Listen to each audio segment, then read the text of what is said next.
Hey guys, what's up? The Godfather is here. Can I get a hi just to make sure that some people are hearing me? Can I get some kind of thumbs up or something on the in the chat box? What's going on? Okay, we anybody? Can somebody hear me? Are you there? What's happening? Give me something. We're here. Okay, perfect. So, guys, don't forget if you want me to read your questions and answer them, please make sure to super chat me. Uh, that would be great. Okay, so we already have two donations. Thank you so much with questions. The first one from Subia Crothers. What do you think of homeschooling? Also, I have a high school freshman and she is developing a parasitic mind. What advice can you give me? Well, regarding the second one, have a read. Have a read this book. I answer your question fully. Regarding the first one, homeschooling has pros and cons, like most things in life. One of the pros, of course, is that you can shelter your kids from the brainwashing and indoctrination at the indoctrination centers known as schools and universities. Uh, if you have the ability to homeschool them, you know how to teach them trigonometry and classic history and so on. Then that certainly is a possibility. I think the downside is that it is important for kids to be socialized amongst their peers. There's all kinds of challenges that arise, even mild bullying and being picked second to last on the pickup basketball game. Those are things that are part of our developmental pathway. It builds resilience in us, and plus, we at some point the hormones kick in, and we want to be exposed to people that we might be interested in. So it's a two-edged sword. On the one hand, yes, from a content perspective, you have control over what you're teaching your kids, but on the other hand, as I said, it's maybe not always healthy for your kids to only be interacting with you. Even though, believe me, I have a 13-year-old and a 10-year-old. I'd love nothing more than to have them stuck to my hips for forevermore. So thank you for that, Subaya Crothers. Next question from Jean Ossis, mental hacker. Been saying for a long time that reality always comes back violently in our face. Looks like the tide is starting to turn against wokeism. What do you think? I think that there is certainly some encouraging evidence that things are slightly improving. Have we completely turned the ship around? No. I would like it to be that they'd be an amelioration at a much faster rate. But this is really a long ideological battle, right? It took 50, 60, 70, 80 years for all of these idea pathogens to, um, you know, be spawned on university campuses and then to be promulgated to every nook and cranny of society. And so I think there is a long-term view of how we can you have to win the culture wars, right? So even if you have someone like Donald Trump who comes in and who can shake things up, he's only there for 4 years or at best 8 years. Now, it doesn't matter whether you like him or don't like him. I'm strictly talking about the wokeism stuff. He certainly was a doorstop against wokeism, but he's transitory. He comes in, and if he doesn't institute policies that then are long lasting, then it is all for naught. So I am optimistic. I think that things are starting to shift. Look at, for example, all of the anti-critical race theory stuff that's been developing all over the United States because of the work of some indefatigable folks like Christopher Russo. So there is a lot of cause to be optimistic, but there's a lot more work to be done. Get engaged. Don't be silent. Don't diffuse responsibility to others. Activate your inner honey badger. All the things that I implored you to do in the parasitic mind. So thank you for that. Moving on to the next person. Keep those super chats coming. Nick Vanderklok, do you think one's belief can be influenced by means of Socratic questioning and dialogue, challenging one's logic, pointing out the flaws and contradictions? Of course, the Socratic method is a very important persuasion tool, one that I often use. There's all sorts of different tools, some of which fall under the Socratic method, some that do not. But the idea is that you can use satire, as I do, and sarcasm. You can use analogical reasoning. You can use empirical evidence. You can build nomological networks of cumulative evidence, as I explain in chapter 7 of the Parasitic Mind. So there's a whole arsenal of persuasion weaponry that we can use, including the Socratic method, in trying to convince someone. But of course, all of these techniques only work as long as your interlocutor is willing to listen. If they go la la la la la, I don't want to listen. Sorry, I think there's a ant that's crawling up my leg. I don't know if any of you have this in wherever you live, but the ant infestation when the weather is warm is unbelievable. So in any case, yes, Socratic method works, but it's only one of many tools. Thank you for that, Nick van der Klok. Moving on to Milos Potic. Professor, what are your opinions on weed? Okay, I like that one. On a personal level, it may or may not shock you to know, to hear that I have never, ever taken any drug, anything, other than, for example, when I had a soccer-related surgeries where I was placed on morphine because of the pain. But recreationally, I've never taken a single puff of anything. I've never dropped acid. I've never, gone on an LSD trip. And maybe Joe Rogan would say that I'm losing out by not doing that. But I've never done it, so I don't know. Um, I don't have any personal experience about it. I don't know if your question is, what do I think about the legalization of marijuana? And that's often the question that I use to point out to epistemic humility, the idea that when we know, and when we don't know, we should have the humility to say we don't know. So, for example, when it comes to the pros and cons of legalization of marijuana, I simply haven't done the requisite homework to be able to answer that fully. So I really don't know. Um, I don't know, for example, if weed, I've heard both that weed is a gateway for other drugs, and others have said the opposite. So maybe one needs to build a nomological network of cumulative evidence for that exact question. So thank you for that question, Milos. Moving on to the next person. Keep those super chats coming. Okay, we've got a comeback from Jean Rossis, Mental Hacker. Thank you very much for your second donation in one seating. I identify as AOC's husband, but she won't let me bang her. Okay, your words, not mine. What to do against this terrible discrimination? Should I try the Supreme Court? Uh, Perhaps, although the Supreme Court might not be able to define what sex is, what male is, what female is, what intercourse is, because they're not sexologists, they're not biologists. So I'm not sure that the Supreme Court is the way to go. It turns out that they don't have enough expertise to pronounce what woman means. But yeah, AOC. I don't know if some of you saw the troll who intercepted her on the footsteps of Capitol Hill, and who was kind of taunting her with all sorts of vulgar stuff. But anyways, thank you for that, Jean Rossis. Good luck with your pursuit of occasional cortex. Now, some people, by the way, have said, "Oh, there's another guy who has come up with the term occasional cortex." Well, that's great, but I don't give credit for someone else if I came up with it independently. But fine, if that guy came up with it before me, good for him. But I'm sure that I'm the first to come up with the malady of trans-brained. Trans-brained is when you self-identify as having a brain when your cranium is otherwise empty. And the first patient zero of trans-brainism is occasional cortex AOC. So there you have it. Moving on to Cameron Bell. Thank you for your donation. Do you want to come with me to LAFC the next? Oh, now you, what the hell? Let me read that first, and then let me castigate you here a bit, or chastise you rather. Do you want to come with me to LAFC the next time you are in Los Angeles? I've had season tickets since day one. I was just, look at this gorgeous skin color. Look at it. Look at it. I was just in Southern California for 5 weeks. You couldn't have sent that message earlier. By the way, great story.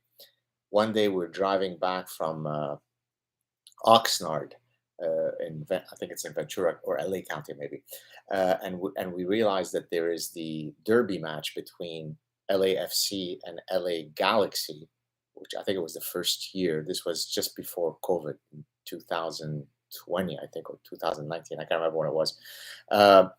And this derby match is now called El Tráfico.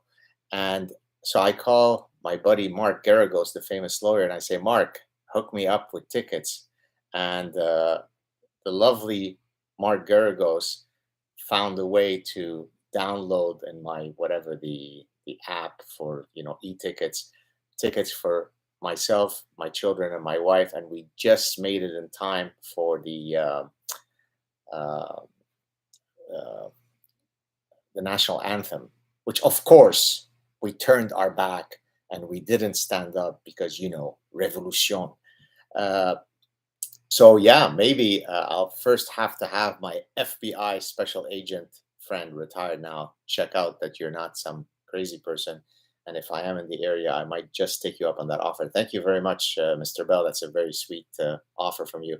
And as you guys know, I'm a big soccer fan, was a big soccer player. So nothing better than to spend an afternoon watching great soccer. Bartolome Esteban Murillo, whose name I recognize, thank you so much for your contribution. Good afternoon, Dr. Saad. Do you still get taken aback by the depravity of those who purvey mind viruses? Uh, on another note, hope Justina didn't shake you down at the airport. I still have not recovered from the past shakedown, whereby 58% of my money, my words, my ideas, my thoughts, my life history, my theories apparently don't belong to me. My brain, my personhood doesn't belong to me. So no, he hasn't yet attempted to another shakedown, but I'm sure it's coming soon. Uh, am I taken aback by the depravity? Yes, even though I wrote the Parasitic Mind, so nothing should surprise me. I'm always surprised by the inability of people to think clearly, to think rationally, to think with reason. I just did a few days ago when I was still in California a clip on a satirical clip, but a real clip where I was specifically discussing the laughable position that the Democrats are the party of science, and then I list a whole bunch of positions that couldn't be any more anti-scientific and that are espoused by the Democrats. So yes, even though I am mired all day long in fighting idea pathogens, it never ceases to surprise me how insane people are. Okay, guys, we have 116 people. Today, I gave you about a 2 hour lead. I was walking with my son and I was telling him, I got to stop doing these Ask Me Anything impromptu. You need to set it up. So, every Monday you do one so that people know, so they can expect to see you. But I'm just a spontaneous guy. So I thought maybe 2 hours will give people enough of a heads up. But so far, we're at 115. I'd love to be able to get to 400 people at least, if not thousands. Let's see if we can do it. Thank you so much, Mr. Murillo, for your question and comment. Nuclear now, solar later. Well, no kidding. And no question, just a heart. Yes, but nuclear, it's going to bring about I don't know if some of you saw Michael Schellenberger. He and I retweeted it. This was a week or two ago. Uh, the amount of land that is required to be covered by solar panels to then be able to generate the right amount of power corresponding to whatever it's just unbelievable. You have like these entire mountains that are utterly covered by solar panels, and of course there are all sorts of corrosive runoffs that happen with that, but that's natural, you see. So don't use nuclear. That's evil. It's mean. Don't use fossil fuels. That's raping Mother Earth. It's absolutely insane. It's unbelievable, the stupidity. So thank you for that. Nuclear now, solar later. Appreciate it. Nick van der Klok is back. Wow. Okay. Thank you so much for your second contribution for the day. About to start my thesis in September. Do you have advice for the students in this chat on how to write a masterpiece, such as your books? Thank you very much. That's very kind. Well, I mean, that would take itself, a whole lecture. Number one, of course, have a topic that hopefully is interesting, that makes people say, "Hey, this is cool stuff." So I don't know if you're asking how to choose a topic or how do you execute a writing style that's attractive. Since I don't know your unique case, what you're talking about, it's hard for me to tell you. If you're writing a thesis on Old English and Chaucer of transitive verbs, well, that's great for insomnia. So it's going to be hard to make that very exciting. No offense to any Chaucer scholars, but the topics that I study, human behavior. Well, I'm doing a really, really bad job if I can't go on a show like Joe Rogan's and make it exciting, make it sexy. Now, even there, of course, people vary in their ability to communicate in a clear manner, in a succinct manner, in a charming manner, in a charismatic manner. Some of that is innate, but there are certain skills that you can develop in terms of how to be a good writer. I think I've released maybe two clips on my channel, The Sad Truth, where I talk about some of these tips from my experience as a, if I may say, a successful author. One of the most important ones is to have a good roadmap when you're writing. And what do I mean by that? Whenever you're reading something, so you're the reader, you're reading The Parasitic Mind, do you know where you are in the unfolding story? So, do you know where I was coming from? And are you able to sort of start guessing where I'm going to head to? And to be able to do that, there are certain tricks: having good segues between paragraphs, having a good leading opening paragraph sentence for a new paragraph, having segues between sections, reminding the readers where you are in the unfolding story. I think those are really important. Now, there is a difference between when you're writing scientific papers, academic papers, and the books that I write. When I'm writing an academic paper, the the template of the structure of the paper is set, right? There's an introduction, there is a statement of the research problem, there is a literature review, there is a statement of the hypotheses, there's the procedure, there's the methodology, then there's the data collection and analyses, and then the conclusion. So how you fill these in varies across individuals, but the template is set. When you're writing a book, I mean, the only template that you have at first is, if you've done a good job, what each chapter is going to be about, what the subsections are going to be about. But even that changes organically. So in my latest book, which I submitted to my publisher just before leaving to Southern California in late June, third week of June, uh, many of the sections came came about through the process. In other words, here's a section on lottery winners and happiness that I hadn't uh, thought a priori that I would have, but in my research it came up. So it's a mixture of both organic stuff that happens while writing, but you really have to have a very good a priori roadmap of what your unfolding story is going to be. A good writer is a great storyteller, right? So, uh, when I'm writing my books, I'm thinking, okay, when I go on Joe Rogan, I'm able to, you know, uh, elicit the interest of millions of people. Can I write in that style? And if I can, then my book is likely going to be successful. So best of luck with your thesis, Nick. It would have been nice to know what it's about, but I'm sure you'll do a great job. Future Pilot Niner One, thank you for your donation. What would you advise a man to look for in a prospective wife? Supreme wokeism? No, I would. My FBI, my special agent FBI friend who just recently retired was joking with me, although he was being serious, but he was flippantly saying that whenever he meets a new person and is deciding whether they're going to be a prospective friend, he asks them the following question: how many sexes are there? How many genders are there? And if anybody answers anything other than two, then he says, oh, it's really been nice chatting with you, and he moves on. So I would stay away from the woke, because usually if they are woke, they come with a cluster of insanity that's associated with their wokeism. But regarding your first question, what would you advise a man to look for in a prospective wife? Well, I have a whole chapter in my forthcoming book, tentatively titled A Recipe for the Good Life, where I talk about the two decisions that are likely to impart the most happiness or misery on your life. Number one, which mate you choose. Number two, which job or profession you choose, for obvious reasons. So I won't get into all of the details of what are some of the things that you should look for in a wife. But here's one thing that I can tell you. It might sound cliche, but it really isn't. And it's important for people to remember it, because many people go into a marriage violating this dictum. You ready? You're listening?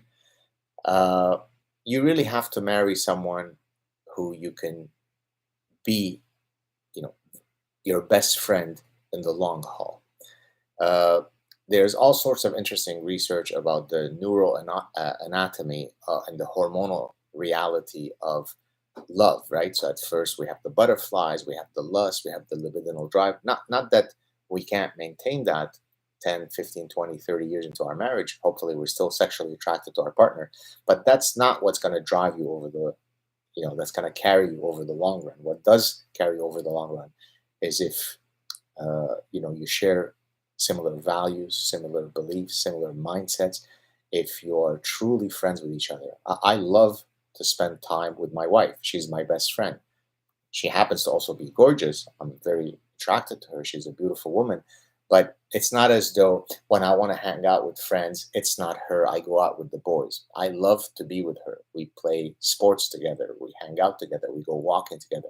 So I think if you can find someone whom you're attracted to and who is your best friend, Charles Murray said that on one of my recent shows. It was maybe 6, 7 months ago, and he was exactly spot on. Have a best friend who you're sexually attracted to, and I think you're on your way to success. Thank you for that question. Very important question. Future Pilot 901. Appreciate it.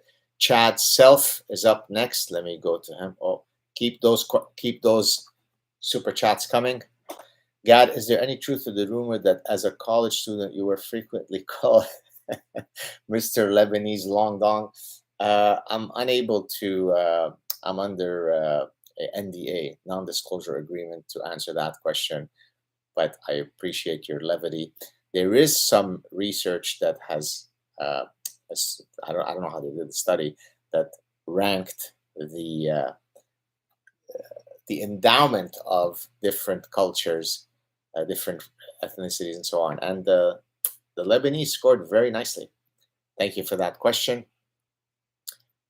Jorge Whitaker, hi there. Hi from Chile. Oh, Chile.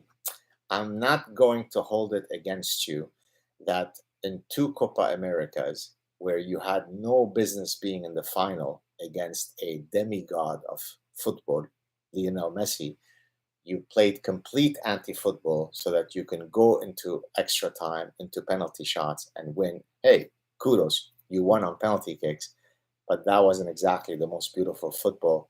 I won't hold that against you. Great to see you from Chile. Have you heard anything about the new constitution proposed here? Where's here? In Chile, you mean? Is an unhinged mess of die politics, diversity, inclusion, equity. It will destroy this country if proved. Thanks, ciao. I have not heard about it, but wherever die goes, everything that is good dies. That's why I had changed the acronym to DIE in the Parasitic Mind, because die principles is where meritocracy goes to die, where science-based thinking goes to die, where individual freedom and individual dignity go to die, where meritocracy goes to die. So there's only cancer when it comes to die. It is the destruction of every foundational value that has made the West the beautiful, set of societies that we've had over the past couple of 100 years. Die is systematically eradicating that. So if that's what's happening in Chile, I wish you luck. So thank you for that, Mr. Whitaker. Elston D'Souza, what are the biggest roadblocks you have witnessed in academia? Oh boy. Sorry, I saw someone write, Dr. Saad, I can't put in words how much I miss your badass beard. Really? But what about what about the structure of the face, which you don't get to see if I have the beard? 95% of people prefer me with the beard, so I think the jury is set with that. But there were quite a few people who liked me without the beard, who thought I looked younger. But I think the beard will be coming back. It is a signature of my look for many, many years. So some people were completely freaking out when I shaved it. I shaved it because every year or two I like to clear my skin. I was going to spend quite a bit of time in Southern California. I thought that would be a good thing to do. But once we now enter the hellhole known as Quebec/Canada, I'm sure that the beard will be back. What are the biggest roadblocks you have witnessed in academia? Well, I mean, I've discussed this on many occasions, so I'll only briefly mention it here. And in a sense, the parasitic mind is all about that. Of course, there's all of the idea pathogens that are destroying not only academia, they're destroying the West bit by bit. And all those bad ideas start in academia. So that's one thing that's horrible about academia, all of the parasitic ideas. Okay, so that you know about. But I've always argued that independently of these, the wokeism, the idea pathogens, the postmodernism, the critical race theory, the identity politics, the political correctness, the cultural relativism, the social constructivism, the militant feminism, all of these idiotic ideas. In addition to all that, academia does not reward the intellectually bold. That's what it should do, right? Academics should be intellectual Navy SEALs, right? We don't pick Navy SEALs who are fat and lazy and who cry at the sound of thunder. That's not who we pick to be our Navy SEALs, our Army Rangers. We pick people, usually men. I'm sorry, yes, they're men. We pick people who are athletic, courageous, bold. Well, academics should be Navy SEALs within the intellectual realm. They're not. They're invertebrate castrati. Invertebrate means they don't have a spine. Castrati means they have no balls. Whether they're male or female, they have no balls, metaphorically speaking, or maybe literally speaking. That's the problem in academia, is that it is exactly where innovation usually goes to die, where there are roadblocks, where be quiet and get along is, it's careerist, it's safe. Yes, once in a while you have bold ideas, and I don't mean to argue that academia has no longer any value. I mean, of course we will always need universities to be places where we develop the next breakthroughs in human knowledge, but not in its current instantiation. It has become a, a, a careerist endeavor where most of the academics that I interact with have the intellectual ability of this case. They may know very much about a very narrow field, but they're not bold, they're not cultured, they're not intellectual. So that's what's missing in academia. And boldness, intellectualism. And of course, thirdly, I would argue that the stifling bureaucracies completely destroy innovation. I mean, I'd rather not apply for a grant because I'm going to have to spend every 15 minutes filling out progress reports to 17 different agencies for a $100,000 grant. So the amount of time that I will spend managing the grant will be much more than the grant was worth. So get rid of bureaucracy, destroy bad ideas, remove careerist things, right? I mean, what many academics end up being are just professional bullshitters. They know how to game the system to get their papers in, but they stay very safe. They play the game. They become friends with the editors of the journals. I've never played that, right? I'm the bull in the china shop. I've been calling bullshit all along. Of course, it has made me, if I may say, more influential and more famous than 99.9% of professors who've ever lived. But it has come at a cost in that I would have gotten even a lot more accolades in academia, had I played along. But I don't play along because I care about truth and freedom, and therefore, fuck them. All right, next. Thomas let me go back. Make sure that I didn't miss anything. Okay, keep those super chats coming if you want me to answer you. Okay, I answered Elston D'Souza. Thomas Jericho, thank you for your donation. In my experience, people are much more friendly and open to talk to in rural areas, quite the opposite of urban cities. Can you speculate why this is? I absolutely can. One of the things that I love about doing these Ask Me Anythings, I think this is my 6th one now, live stream, is that it forces you to think quickly on your feet because you don't know what's coming at you. And that is fun. It's creative because I don't know. You could ask me about wine or about weed or about how to pick your next spouse or about with the question that Mr. Jericho just asked. And so that's really fun. It requires you to improvise, to be creative, to think quickly on your feet. Look, in rural environments, you are replicating the environment of evolutionary adaptiveness, the EEA, which means what? We've evolved in bands of no more typically than about 150. That's called Dunbar's number. Why 150? Because the idea is that that's the computational limit of our cognition. In other words, our ability to remember whom we can trust and who's an asshole and who cheated on our last social contract. The upper limit is about 150. So many of the most effective organizations, a military division, a business division in a company, how many people you send intimate Christmas cards to, it turns out it's about 150, which is a validation of Dunbar's number. Well, when you live in rural environments, everybody knows each other. Everybody knows each other's business. Everybody knows that there's going to be repeat interactions. See, look now how I took an evolutionary principle and I'm applying it to a random question here. That's what knowledge allows you to do, to take your, if I may say, vast knowledge and apply it to different settings. So coming back to your question, Mr. Jericho, in the rural environments, people are friendlier because typically they have to be friendly because, if you're rude to your next door neighbor and you know that you're always going to be in this environment. The village where I was born is the village where my children are, where my grandchildren are, where my ancestors were, where you're going to die and so on. So it teaches you to have this social lubricant of friendliness, right? On the other hand, the big anonymous city, there is no repeat interaction. When you go on the subway, you may, 95% of the people that you run into on a given day, you may never run into again. And so that creates anonymity. It creates, because you are violating the social environment of the environment of evolutionary adaptiveness. And I talk about that briefly in some of my previous books, and I re-mention it in my upcoming book, Recipe for the Good Life. So I think that's at the root of why you will find people being friendlier in rural versus urban areas. All right, thank you very much for that wonderful question.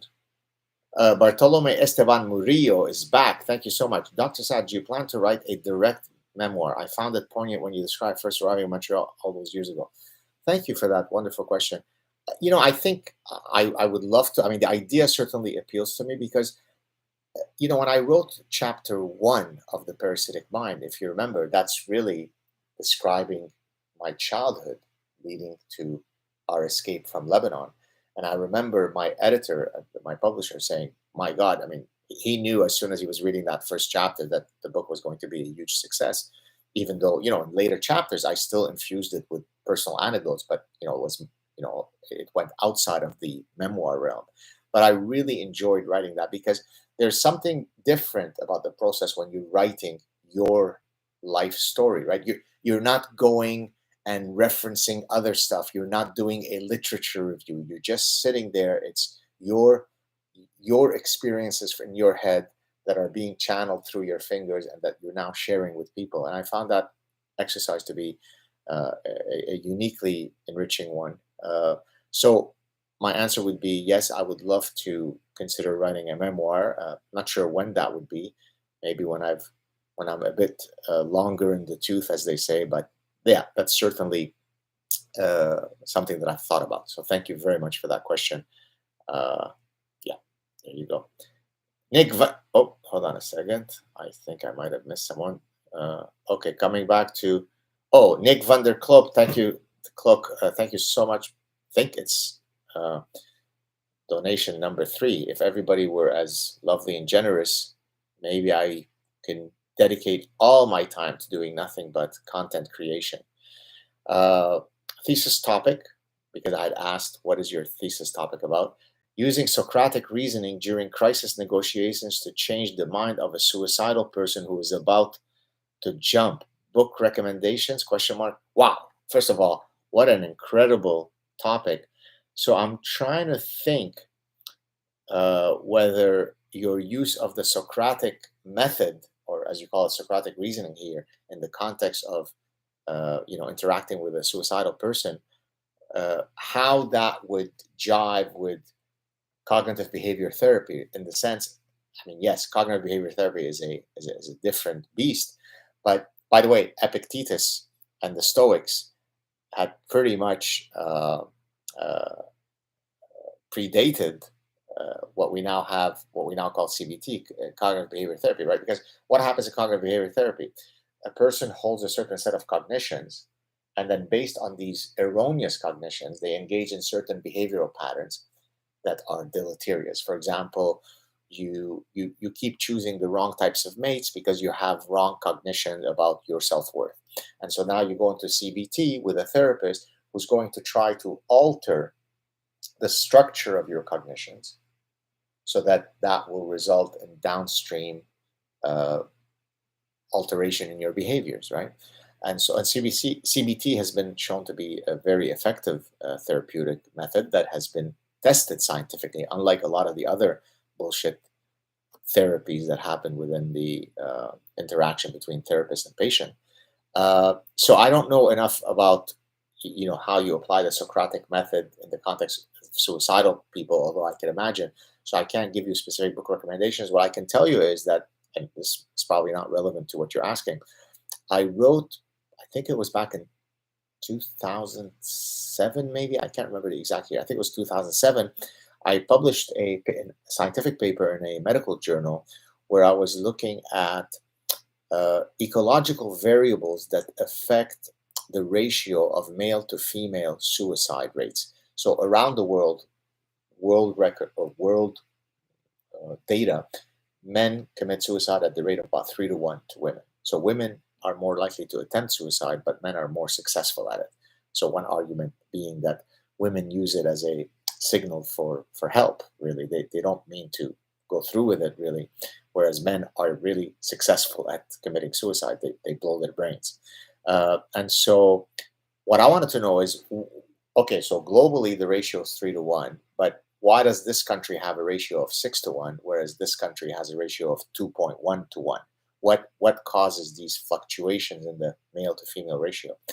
And one argument that I was testing, or the argument that I was testing, is, are there certain evolutionary relevant variables that exacerbate that ratio? So, for example, loss of status or economic conditions, because men very much tie their status to their economic power, and if they lose, or if they see that their economic prospects are diminishing, dwindling, are gone, are extinguished, then that of course puts a lot more pressure on them committing suicide. Now, women will commit suicide for other reasons. So there are some interesting research, not my own, but other people's research that has looked at sex differences and motives for suicides.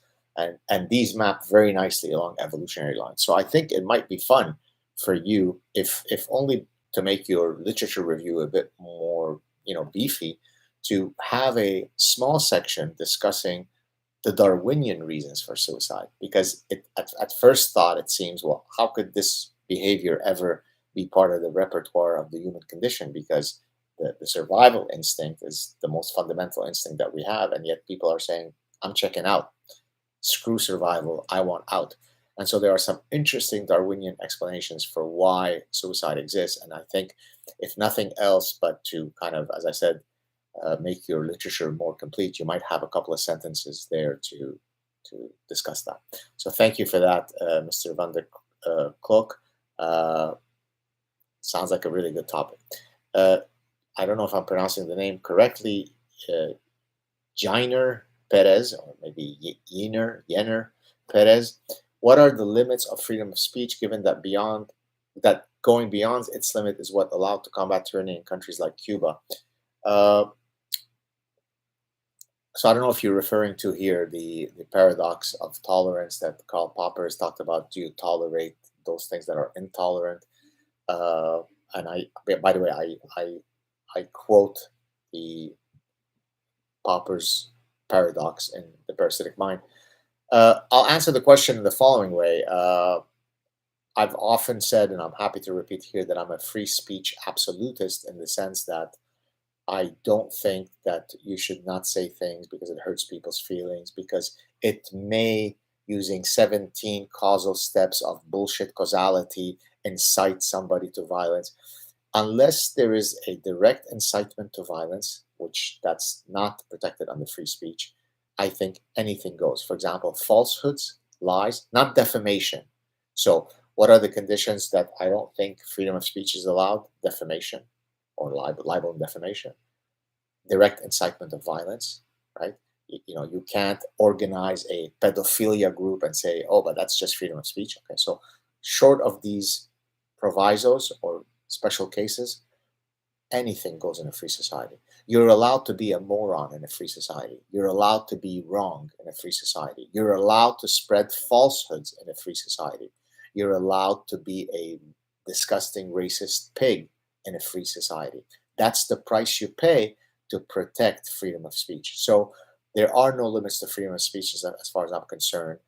We all step into the arena of to battle the arena to battle ideas, and then may the best idea win via a Darwinian competition.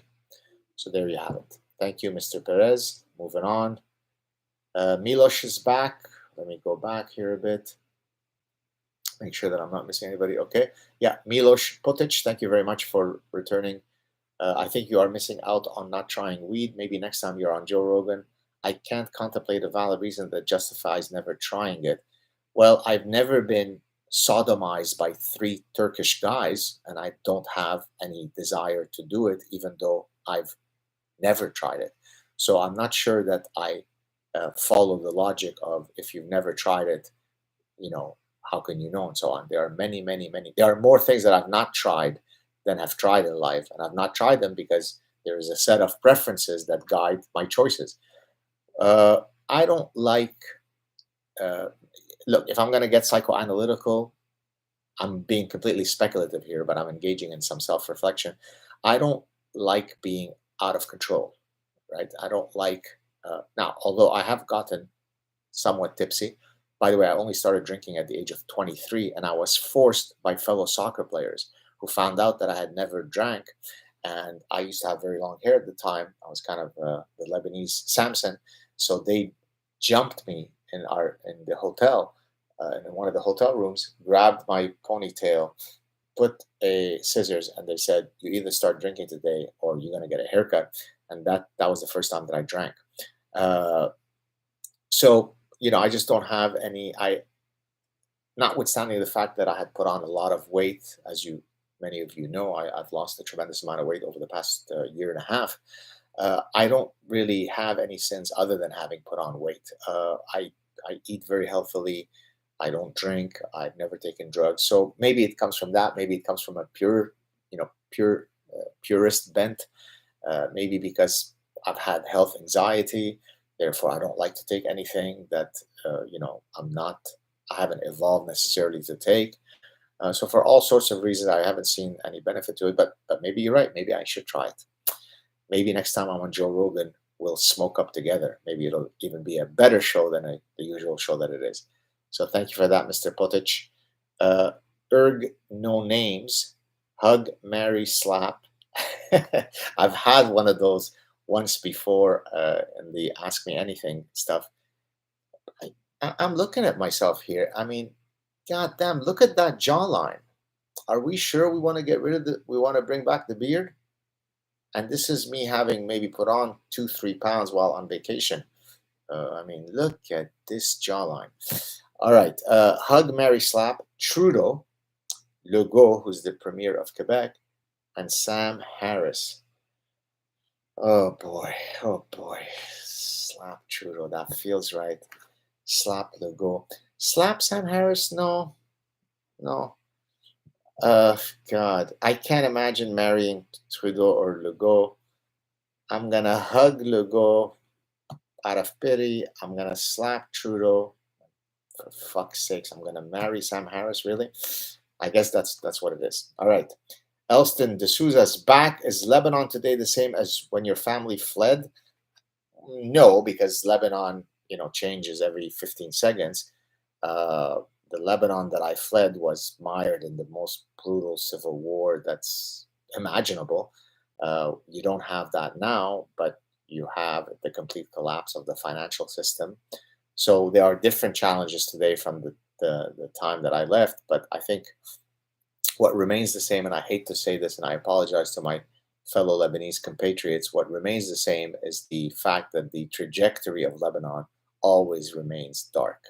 You'd like it to be optimistic, but there's so much corruption, there's so much tribal division, there are so many fundamentals that will always make Lebanon a a society on the brink of chaos and lawlessness. That's just now, of course, it has gone through many periods where that wasn't the case, but there's just so much corruption. It's just unbelievable. So that's that. Omar Comics, thank you for your contribution. Is it possible to activate your inner honey badger without absolutely destroying somebody's feelings? Thank you. I mean, I think it is possible because if I'm having a conversation with a friend and they say, "What are you talking about? Women can have 9-inch penises." Well, I can either say, "Oh, sure, okay, I understand. I don't want to be transphobic." I could say, "Shut the fuck up. What are you talking about? How do women have 9-inch penises? And let me break it down for you." So on many topics, we can engage the positions that people take, and hence we can activate our inner honey badger without it hurting their feelings. But now, as I explained in the Parasitic Mind, I take a quote from my conversation, one of my conversations with Joe Rogan, where we were talking about, that I don't believe in forbidden knowledge in science. There is no academic question that is out of bounds. And then he said, "But what if the knowledge that I'm paraphrasing, what if the knowledge that you obtained through your scientific research hurts someone's feelings?" And do you remember what my answer was? Fuck your feelings. So my point is that truth is the most important currency when you are an intellectual, when you are anything, right? A dignified life can't happen if you're not truthful. But to your point, in the Parasitic Mind, and many times since, I have made the distinction between consequentialist and deontological ethics. Consequentialist ethics is, for example, is it okay to lie to spare someone's feelings? So that speaks to your question. Deontological is, it's an absolutist statement. It is never okay to lie. That would be deontological. And of course, the reality is, for many things in life, we should be consequentialist. The classic example I give is your spouse says, "Do I look fat in those jeans?" Let me put on my consequentialist hat and say, "Are you kidding, sweetie? You've never looked more beautiful than you are looking now." I might be engaging in a white lie, but I'm sparing my partner's feelings. So in many cases, it makes sense to spare someone's feelings because protecting their feelings is more important than a small fib that you engage in. So that's consequentialism. But on big issues, truth with a capital T, nobody gives a shit about your feelings. All right, moving on. Sussy Chan, thank you so much for your contribution. Why do people tan their skin consciously?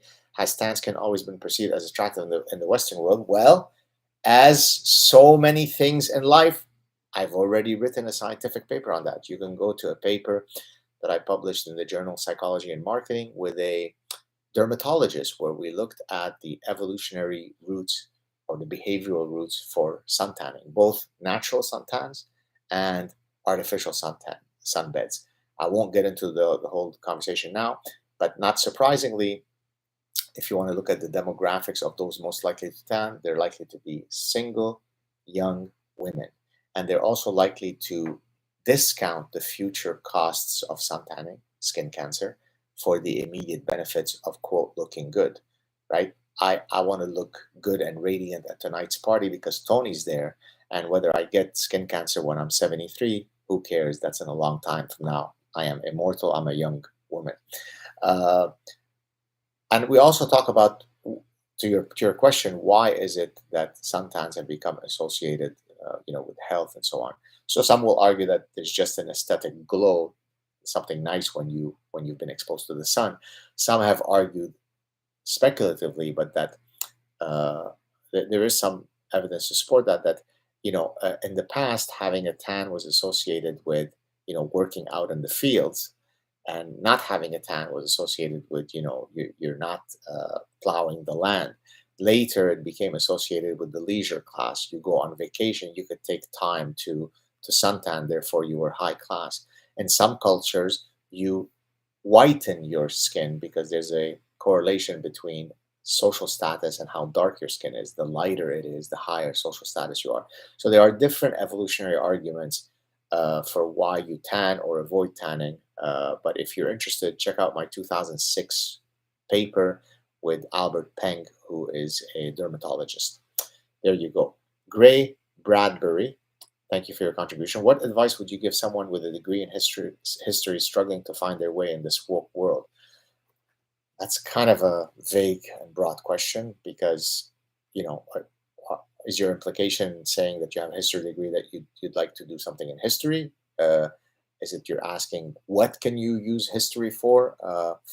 I mean, if you want to stay in history, then short of getting a PhD in history and becoming an academic, a historian, then there is no direct, right? There is no field, there is no profession that is looking for a BA in history. But, oftentimes people will study history as a stepping stone to then going on and getting a law degree. They'll study political science or history or journalism before going on, as I said, to get a law degree. So it's hard for me to answer your question. I don't know enough about you and about your passions and about your interests to offer you a succinct and poignant answer.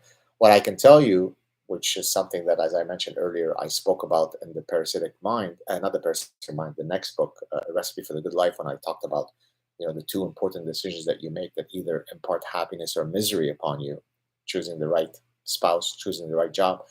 It's going to sound cliche-ish, but again, it really isn't. It's actually quite a deep point.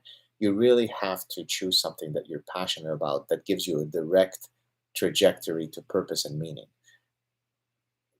I'm happy dispositionally. Luckily, knock on wood, I'm just a happy person. I'm jovial. I like to have fun. So I wake up every morning, feeling good. Thank the cosmos. But beyond that, I'm also a happy person because I do wake up next to my wife, whom I love very much, and because what I pursue professionally brings me great purpose and meaning. When I'm teaching students and I see the light go in their eyes when I'm talking about how you apply evolutionary psychology and understanding human behavior, that gives me a high. When I write an academic paper, that's a beautiful paper that's going to be cited by many people, that gives me a high. When I write these books that are read by hundreds of thousands of people that I know that they're enjoying when they take my book on some trip to Dubai and I receive photos of them on the beach reading my book, that's a wonderful feeling. It means you're doing something interesting. But not only for that, the process. So here's I'm going to come to the secret sauce. The process of creating gives you purpose and meaning. So in my case, I create papers, I create books, I create content like we're doing now. In this case, I'm creating a dialogue with fans. The act of creating is probably undoubtedly the most direct path to finding purpose and meaning. So now I don't mean just intellectual creation. If you're a chef, you're creating. Before you give that dish to someone, when they're going to experience that for the next 10, 15 minutes, they were just disparate ingredients. And then through the magic of the culinary artistry of the chef, you have this beautiful dish. Painters create, playwrights create, filmmakers create, architects create, professors create. So there are many, many routes to creation. So don't get me wrong, I don't mean that it's either intellectual creation or else it sucks. Many, many creations. But all other things equal, a person who is in the creative space is going to be happy, all other things considered. Being an insurance broker or an accountant or I don't know, a manager of a retail store, I'm not denigrating those fields. We need those people. Every honest job is an honorable job, but they're not in the act of creating. They're managing, they're executing, they're bean counting, they're bookkeeping. So they're not creating. So as long as you're in the process of creating, I think that's one very, very direct path to happiness. Good luck, Mr. Bradbury. Moving on to Kavino 2500. What are your thoughts? Thank you for your contribution. What are your thoughts on hypnosis? I don't know enough about it, to be honest with you. I truly believe that I'm one of those people. You know how there are individual differences in people's proclivity to fall, to be hypnotized. I truly believe that I'm one of those that would be able to set up there, but maybe I'm wrong. I don't know enough about it. When I've seen those footages where, a hypnotist is able to hypnotize a whole crowd, one person thinks he's a chicken, the other person thinks he's a guitar, and so on. I've always wondered if that's real or it's made up or if it's just some orgiastic form of suggestibility. I don't know. So uh, my sense of epistemic humility might not make you happy, but I simply don't know enough about hypnosis to be able to say under which conditions it works or doesn't. Now, of course, there's a tradition of hypnosis in the therapeutic fields and clinical therapy. Some swear by it, some think it's a bunch of quackery. Some think that hypnosis is used to uh, implant false memory into patients, whereby the nefarious therapist will now convince you that your parents were a Satanist cult and they were gang raping you. There's been these incredible cases in the early 90s, if I'm not mistaken. It's called the false memory syndrome.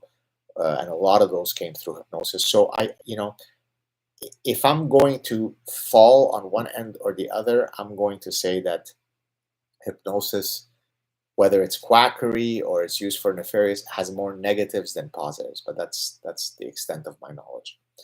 All right, moving on. Cameron Vasey, thank you so much for your contribution. I have a copy of The Parasitic Mind I purchased, have yet to read it. Get your life straight. You have a copy of My Infinite Wisdom, and you've chosen every day not to read it. That's a parasitic mind. Not reading The Parasitic Mind is a symptom of being parasitized. I'm just kidding. Okay, JBP, Jordan Peterson has come out swinging lately. Yes. Do you feel the tide might be turning on North American sickness and the abuse of children? The I'm guessing you're saying the abuse of children. Uh, well, I kind of answered that question earlier in this thread. Yes, I do think that the tide is starting to turn. As I mentioned earlier, a classic example of that is the empowerment that many parents are now feeling when they attend one of those school board meetings where all of this bullshit, critical race theory is being taught. So people are starting to wake up. People are starting to speak out, but not at a fast enough rate. That's why in chapter 8, I talk about activating your inner honey badger, because once people find their spines, once people grow a pair and say, no, no, no, you can't do twerking with drag queens as part of reading to 6-year-olds. That doesn't make me transphobic or not an LGBTQ ally for not wanting to have my children see drag queens twerking while they're learning their ABCs. So people have to feel empowered. The silent majority hates all this bullshit, but people are cowardly. People are not self assured about whether they stand on the right side of a position, and therefore they equivocate. They suck their thumbs in a fetal position. They cry in fear. But what if my boss finds out that, I don't like BLM? Well, we all have to live with our actions or inactions. And so if the silent majority were to speak up in unison, I think the world looks very optimistic. But if we stay quiet, we equivocate, we're cowardly, then these idea pathogens are only going to continue to flourish. Thank you very much, Mr. Vasey. Moving on to the next person. Um, oh, I missed a few. Let me go down here. Keep those super chats coming. Thank you, everyone who is contributing. Okay, let me go here. Drew McTigy. I hope I'm pronouncing it right. Fantastic question. What's your favorite dinosaur?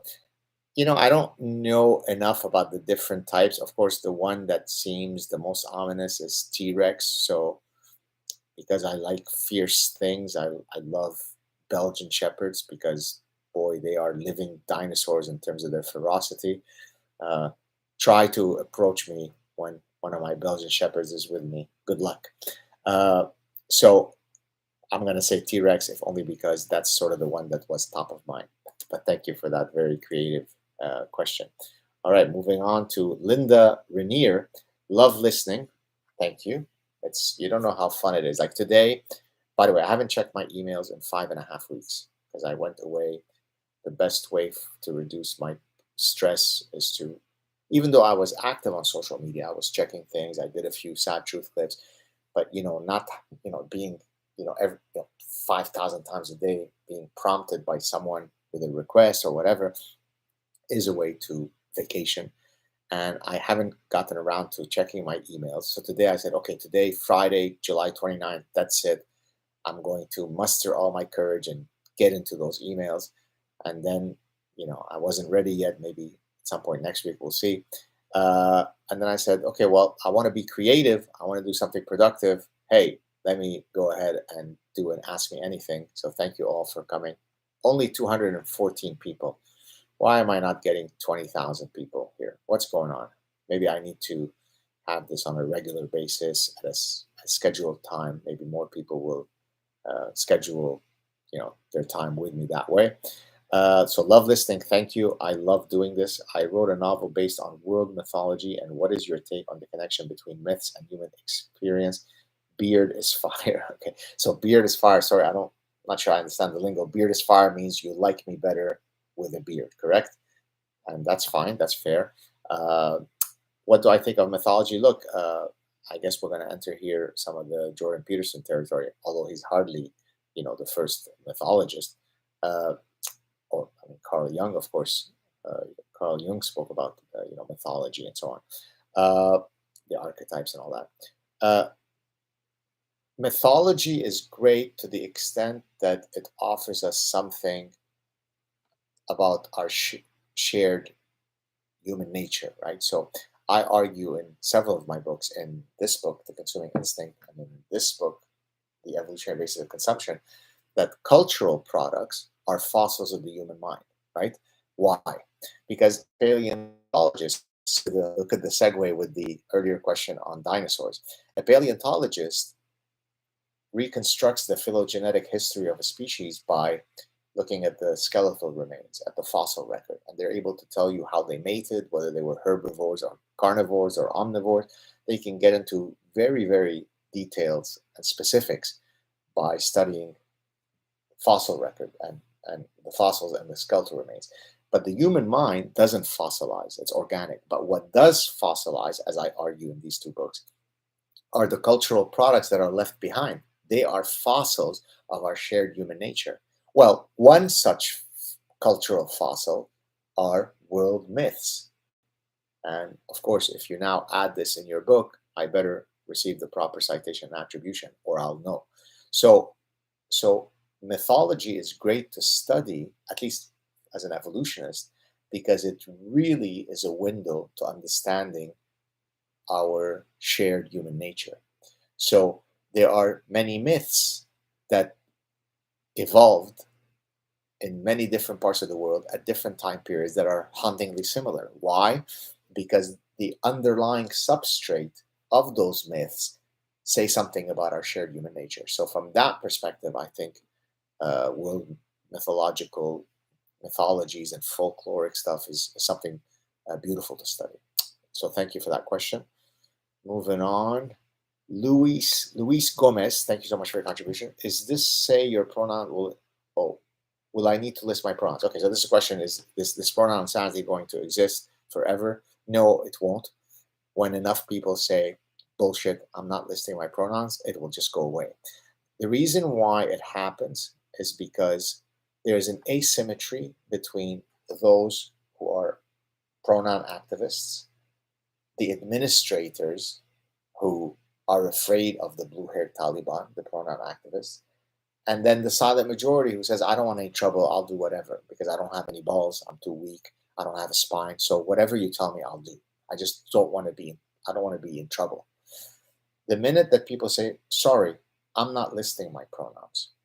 Sorry, I'm not a cisgender male. I am male. My wife is not cisgender woman. She's a woman. My son and daughter are a boy and a girl. They're not cis boys. They're not cis girls. Fuck off with that stuff. So this, now, by the way, don't get me wrong. As a default value, I'm kind. Someone comes to me and says, "Oh, please, if you're going to address me by this pronoun." I'm going to go out of my way to abide. Why? Because in that case, the social contracts of being polite and kind to someone is the way to go, right?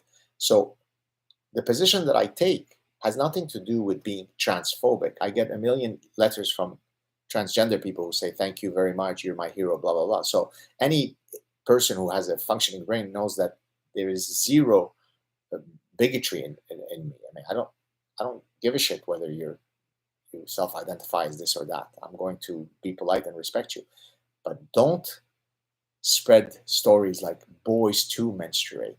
Don't have tampons in boys' locker rooms for menstrual equity. Don't force me to list my pronouns. So as I explained in my appearance in front of the Canadian Senate, I can respect you without you require me that I go down the journey of celebrating your unique personhood. I don't give a shit about your unique personhood. You've got yours, I've got mine. Let's move on. So there you go. So I do think that this pronoun stuff will go away, but it will only go away when people say, "You can't force me." And I mean, that's what made Jordan Peterson originally famous, right? It's because he took a position against the likely compelled speech that would come with gender pronouns. And by the way, for those of you who don't know, Jordan Peterson had reached out to me to come on my show before anybody knew him, and he said, "Hey, my name is so and so. I'd love to come on your show to chat." And then of course, I was, the only academic who had the courage to speak to such a dangerous guy. Then we became friends, and I connected him with other people and so on. And of course, now he's stratospheric, and it's great. So he had courage. What made Jordan Peterson go from, I mean, he was an obscure academic, not so well known, and now, of course, he's a cultural icon. The number one reason is because he's got courage. Yes, of course, he's very bright. But more importantly than that, you could be as bright as you want. There are many professors who are bright. They'll never reach Jordan's influence because he speaks his mind. Sometimes he may be wrong, but he lives his convictions. And for that, many people resonated with him. So, love you, Jordan. All right. Christopher Robbins, thank you so much for your contribution. Has this phenomenon made you question the need for religion in society? Has this phenomenon, which phenomenon? Are you talking about wokeism, or I'm not sure what you're talking about. Maybe you can write again, and I'll be able to, if I see it, I'll be able to answer you. So I don't know. So I'll answer since I don't know what you mean by this phenomenon. Let me answer the question more generally. Do I think that there is a need for religion in society? So as I've explained before, even though I'm not a religious person, I understand why most people need to be religious. In other words, I understand the functional benefits of religiosity. And even though I'm not religious, but I am an evolutionist, I am someone who understands human behavior and human needs.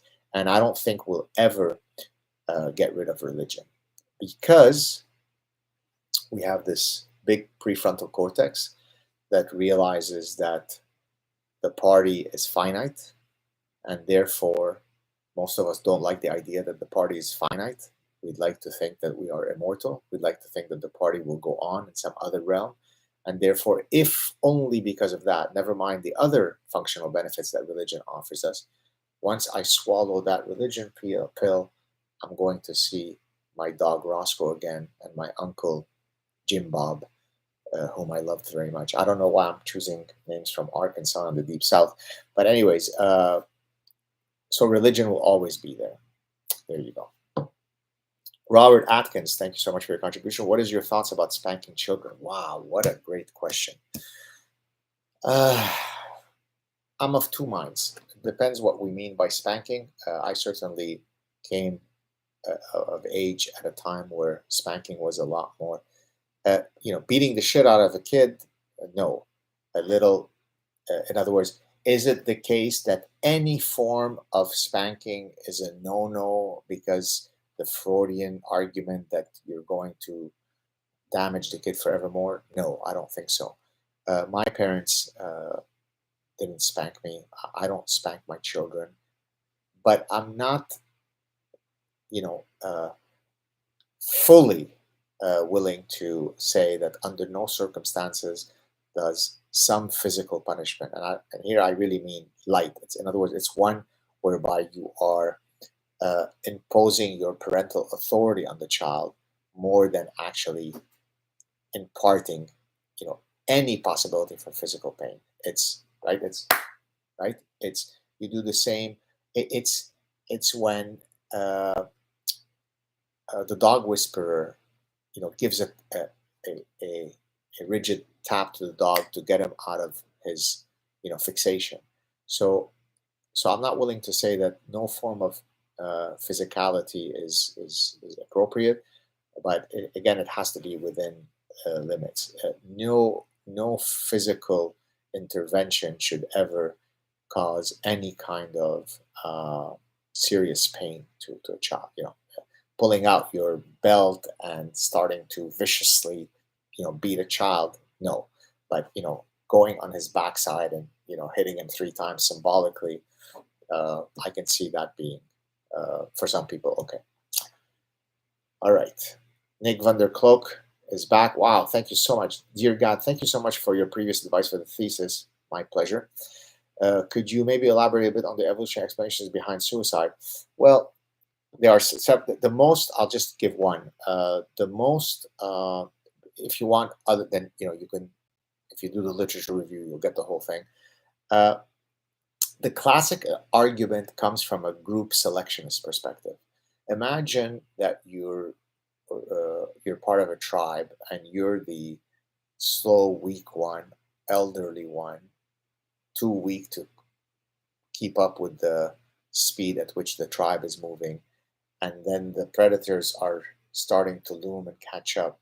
Maybe if you give yourself up so that others can live, that might be the way to go. So one argument, it's speculative, so I'm not willing. That's why I kind of hesitated. I'm not willing to put my whole evolutionary imprimatur over that explanation. But one argument is that it is one of several possible group selected strategies whereby you can give yourself up for the benefit of the group, many of whom are genetically linked to you. So you could still be increasing your inclusive fitness, even though you're dead and others survive. So that's the both the evolutionary roots of homosexuality and the evolutionary roots of suicide, both of which are, if you like, Darwinian dead ends, Darwinian cul-de-sac. Because if you, let's say, you're a exclusive homosexual male who never has an intention of mating with women, then of course the genes end with you. And similarly, if you kill yourself, there goes your genes. Certainly, if you haven't had children yet. So many times when people want to get sassy with me at some conference when I'm talking about evolutionary stuff, they say, "Oh yeah, well if everything is adaptive," which of course is not. How do you explain homosexuality? How do you explain suicide? So what I would say, so I gave you the most common evolutionary explanations for suicide. There are a few others. All of them are definitely not definitive. Many of them are quite speculative. But yeah, so there you go. David Lachter, thank you so much for your contribution. Hi, Dr. Saad. I'm very passionate about Dr. Peterson's work in exploring the substructure of self-evidence. Okay, I'm not sure I understand what that means. From your point of view, what value would Dr. Peterson appreciate in someone reaching out to him? Uh, I mean, the challenge is simply for him to have enough time to answer all the people who reach out to him. So, as someone who faces a similar problem, I receive, if I count all of the messages I receive in a given day, whether it be through emails or through Instagram messaging or Facebook messaging or Twitter or this or that, you know, uh, I'm bombarded with thousands of messages. I can't answer everybody. If I look now here, I only answer the people on Super Chat because, well, they were kind enough to donate to monetize my time, right? But it's a way of screening out. There are hundreds and thousands of people who are writing now a message or thousands of comments that people are writing. I can't read them, so I have to use a filtering algorithm. So I can't tell you. Uh, m- I don't want to be pessimistic or dissuade you, but the likelihood that he would respond is small. Not because he's unlikely to be interested in what people have to say, but because he is inundated with messages. But you're welcome to take a shot. Thank you, Mr. Lacter. M. Monty, just a donation. What a lovely thing. Thank you so much. I appreciate it. Bartolome Esteban Murillo is back. Thank you so much. Do you think patience is a must for an intellectual Navy SEAL? I saw a video of Dr. Sowell in the 1980s trying to reason with Joe Biden and not losing his cool. Have a good night, Dr. Saad. Uh, you know, yes. So many people will write to me and say, "My God, you've got the patience of a saint." And then other people will say, "What are you talking about? You're not patient. I see when you go after someone on Twitter." But what you don't realize is that when I go after someone on Twitter, it's because I have been inundated with a tsunami of bullshit for 24 hours a day for 4 months before I kind of will, you know, roll up my sleeves and go after someone. I think it does take patience. Usually, when I lose my patience is when I see that the person with whom I'm interacting is a bad faith actor. So it's not so much that I lose patience in the process of trying to engage someone or trying to convince someone that their position might be wrong and they might want to look at it a different way. I always come to these interactions with the optimism that most people are redeemable, even when they are strong ideologues. When I lose patience, it's because you're just an asshole. You're being impolite. You're insolent. You're obnoxious. You're insulting. Uh, you're dogmatic. There's no way to get to you. You shift the goalpost. So I see that you're a bad faith uh, interlocutor, and then that's when oftentimes I'll then say, okay, let me stop being sweet and let me just. But even by the way, when I engage in repartee with someone on Twitter, and where I'm insulting them as a castrato or whatever. I'm always doing it with a smile on my face, with twinkle in my eyes. In other words, I don't take these interactions so seriously. Not because we're not talking about important stuff, but because I'm just having fun with some moron on Twitter. But generally, yes, if you want to convince people, doing so, with grace and patience, is certainly a way to go. So thank you for that, and a good night to you too. Elston D'Souza, thank you for coming back. Are evolutionary hypotheses empirically testable? So here's my patience.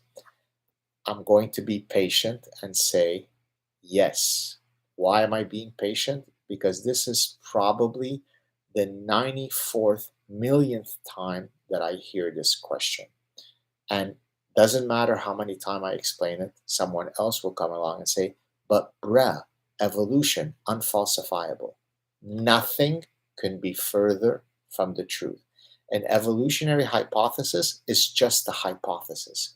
Just like astrophysicists posit a hypothesis of a process that happened 16 billion years ago, they say if the universe is expanding, we should see this data.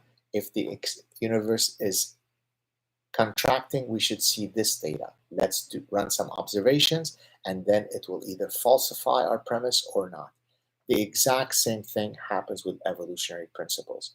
The fact that I or you weren't there to see evolution happen doesn't mean that a evolutionary based hypothesis is untestable. And please don't think I'm saying this to you because I know you're asking it with all humility.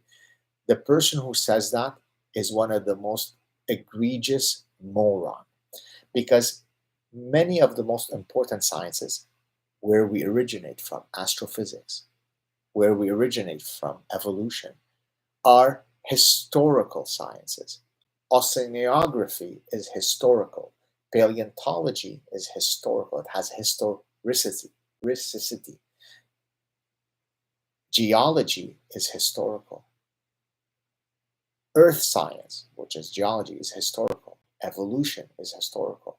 Astrophysics is historical. So the fact that you are positing hypotheses about events that happened in a distant past doesn't make them unfalsifiable. So let me give you an example. I propose the hypothesis that says that because men have a preference for the hourglass figure, and it's a near universal, and there are evolutionary reasons why men have that preference, if we do an analysis of the types of body types that online female escorts are going to advertise, it's going to fit the hourglass figure. So therefore, I'm going to propose a hypothesis that says that around the world, from a bewildering number of cultures, when women advertise their sexual services online, I'll expect their waist to hip ratio to be in a very specific place, 0.68 to 0.72. There is nothing fucking unfalsifiable about that. As a matter of fact, it's so unbelievably falsifiable. If you collect the data and the data doesn't fall within this very tight narrow of 0.68 to 0.72, you falsified the hypothesis. So, but if you collect the data from a bewildering number of cultures and it turns out that the average waist to hip ratio advertised from online female escorts falls within that range, then you've demonstrated that your hypothesis is valid, right? So there is nothing unfalsifiable about evolutionary mechanisms or evolutionary hypotheses. You're simply using a causal chain of argumentation to then arrive at a final hypothesis, which is very specific, which should either be falsified or not. As a matter of fact, as I explain in the Parasitic Mind in chapter 7, evolutionary scientists used nomological networks of cumulative evidence to demonstrate that something is an adaptation. So if anything, evolutionary hypotheses are more falsifiable than all other sciences. Yet moron after moron after moron says, but bruh, evolutionary psychology, fake science, right bruh? No. To demonstrate that something is an adaptation, you get data from across cultures, across time periods, across methodologies, across animals, across paradigms, across procedures, all of which triangulate to demonstrate that your hypothesis was correct. So it is the opposite of unfalsifiable. They are profoundly falsifiable. The fact that they are not falsified, it's because they're true, right? So here's another example. If you want to know the pattern of sex differences within a species, simply look at the minimal obligatory parental investment of each sex. This is known as parental investment theory. It was proposed by Robert Trivers, meaning in most species, the minimal obligatory parental investment is greater for females than it is for males. So what happens in those species? The females are smaller. The females have less testosterone. The females are more sexually coy and sexually choosy. Why? Because making a wrong mate choice looms larger for females. Now, there are a few species where the opposite is true, meaning males provide greater minimal obligatory parental investment. What do you think happens in those species? Every single sex difference is reversed. Males are smaller. Males are sexually coy. Males are more sexually choosy. Males are less interested in indiscriminate sex. The females are bigger, more sexually aggressive. Therefore, we take 2 million species and test this hypothesis. And if it passes 2 million species and hence it wasn't falsified. It's because my God is the data clear. So there is nothing epistemologically unfalsifiable about an evolutionary theory. Now, watch, I just explained this. Someone should cut this, post it in every medium so that that idiotic statement goes away. But guess what? The phoenix will arise. I will get some colleague of mine who will denigrate me and say, you study evolutionary psychology and human behavior and consumer behavior. That's just bullshit science. That's fake.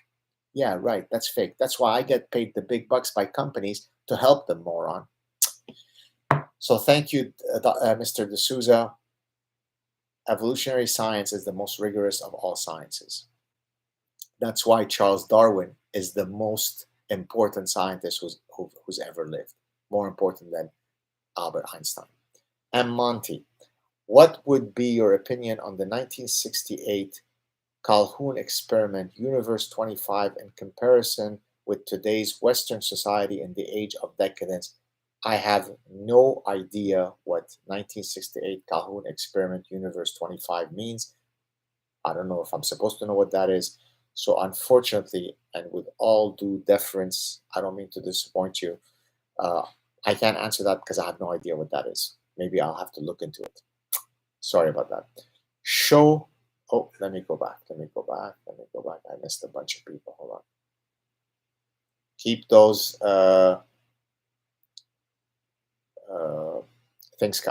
super chats coming. Sho Sugino, thank you for your contribution. If dreams and nightmares no longer seem to matter, then who shall remind them, O Bard? What? Okay.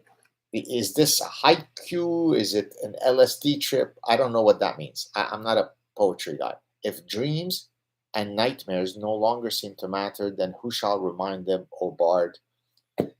I'm stumped. I have no idea what that means. O Bard, I don't know what that means. Are you I don't know. I'm stumped. My apologies, Sho Sugino, but speak to me in a more direct way. I don't understand poetic language. All right, moving on. Gary Brovetto, just a donation. Thank you so much. You're very kind. Let's move on. Are you on Rumble, Dr. Saad? That's actually not. I've been in discussion with them to sign a contract, so hopefully I will be soon. Let's see. Okay, moving on. Thomas Jericho. Hi there again. I think it's again. I think you were there earlier. I appreciate your recurring comedy bits such as blue-haired wigs, the Aslan Euchre decoder, and whenever you say bruh, keep up the laughs. Okay. Thank you for that. You know, I despise the following position, which by the way is held by 99% of fellow academics. They mistake, and look at the explanation I gave you just a few minutes ago, just a minute or two ago, about our evolutionary hypotheses, unfalsifiable or not. That sounds pretty professorial to me, right? I've published 1 million academic papers, been cited 1 million times, invited to all the top universities, so I don't exactly score low on professorial prestige. But I don't confuse that, or I don't conflate that with also being a well-rounded person who's down to earth, who's actually humble, who millions of fans come up to me, I chat with them, and we take selfies, and we shake hands, and I sign their books, and right? I can be a very serious person and very professorial, and also laugh at things and laugh at myself, and have the courage, the personhood courage, to don the wig, right? Other professors don't have that sense of self because I don't give a shit, right? I truly am the ultimate honey badger. Because of my strong sense of self, I don't feel that I'm going to diminish myself by being funny, by being a joker, right? I get millions of people who come up to me and say, "Oh my God, your under the desk stuff, it keeps me and my wife laughing for throughout." When Megan Kelly came on my show, she opened up the show by saying she sits with her husband talking about which of my funny bits they each prefer. Okay, humor is important. Humor is one of many ways by which we break through the clutter of bullshit. So I use it very strategically. I mean, it's just part of me. I'm just a fun guy. But it also requires, if I may say, a lot of intelligence. Dave Chappelle is more intelligent than most of my colleagues. That's why he gets paid $20 million for a Netflix show. because it takes tremendous oratory skills and tremendous astuteness and tremendous intelligence to do the stuff that he does. So thank you for appreciating my humor, and to all of the professors who are simply too highfalutin, right? Who are too profound to joke around, F off. All right, moving on. Luis Gomez, thanks. My pleasure. Moving on. Azimut Enigma. Gad, have you changed your stance on the COVID jabs? I haven't, only because, look, it's very, very hard to be an expert on everything, right? So when you go see the mechanic, you don't say to yourself, let me do all of the work that would allow me to know when he says, you need to change the 606 carburetor to the 702. I have no clue what he's talking about. And therefore, I subcontract via trust that task to him or her, because they're supposed to know what they're talking about. If you were to stop and say every single medical decision that you're asked to do, I understand the intrusion of forcing people to take the jab, and I don't feel good about that. But where would that end, right? If someone says, here is, you should take this statin for your cholesterol, should I say, oh, fuck off these physicians and epidemiologists? What do they know? I know better. So